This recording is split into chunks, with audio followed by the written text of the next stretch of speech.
Monsieur Sébastien Topiac, directeur délégué aux offres complexes à l'UGAP.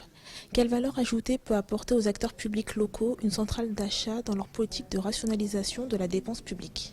Alors l'UGAP est une centrale d'achat public, comme vous le savez, à la fois nationale, mais fortement implantée territorialement, avec 25 implantations et près de 600 personnes sur le terrain.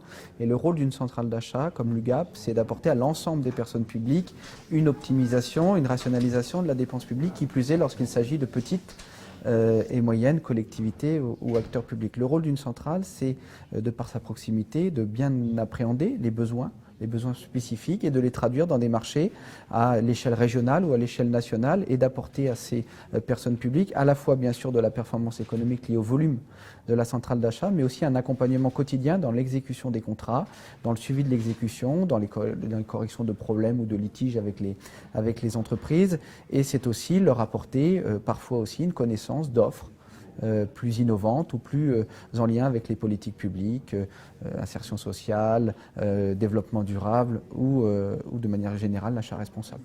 Est-il possible d'évaluer les économies d'échelle réalisées grâce à la mutualisation des achats?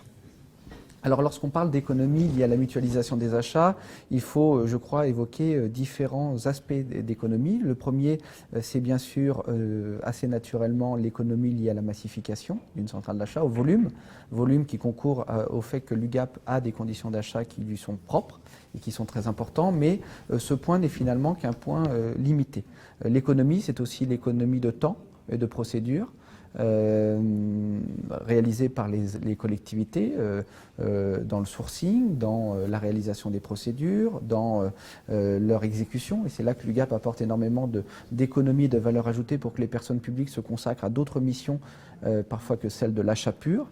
Et ce sont aussi des économies très fortement apportées aux entreprises et notamment aux PME, puisque l'UGAP exécute ses contrats, et donc opère ses marchés, et donc apporte aux entreprises une optimisation de leurs coûts commerciaux, une optimisation de leurs coûts logistiques, une optimisation de leurs coûts financiers en les payant en un point unique de commande, de facture et de paiement, et une optimisation aussi de leurs coûts commerciaux et marketing. Et ce sont ces économies que nous apportons aux entreprises qui nous sont rendues dans nos conditions d'achat, et ces économies, bien sûr, cumulées, profitent alors aux personnes publiques. C'est toujours très très difficile à chiffrer, combien coûte un appel d'offres, combien coûte une procédure de marché public. Il est très clair qu'aujourd'hui, ce type de dispositif apporte une performance économique forte, par exemple dans l'énergie, puisque nous traitons aujourd'hui le gaz ou l'électricité. Nous avons pu rencontrer des économies de l'ordre de 20, 25, voire 30% en matière de gaz ou d'électricité par rapport à des collectivités qui soient opérées ce type de prestations en direct.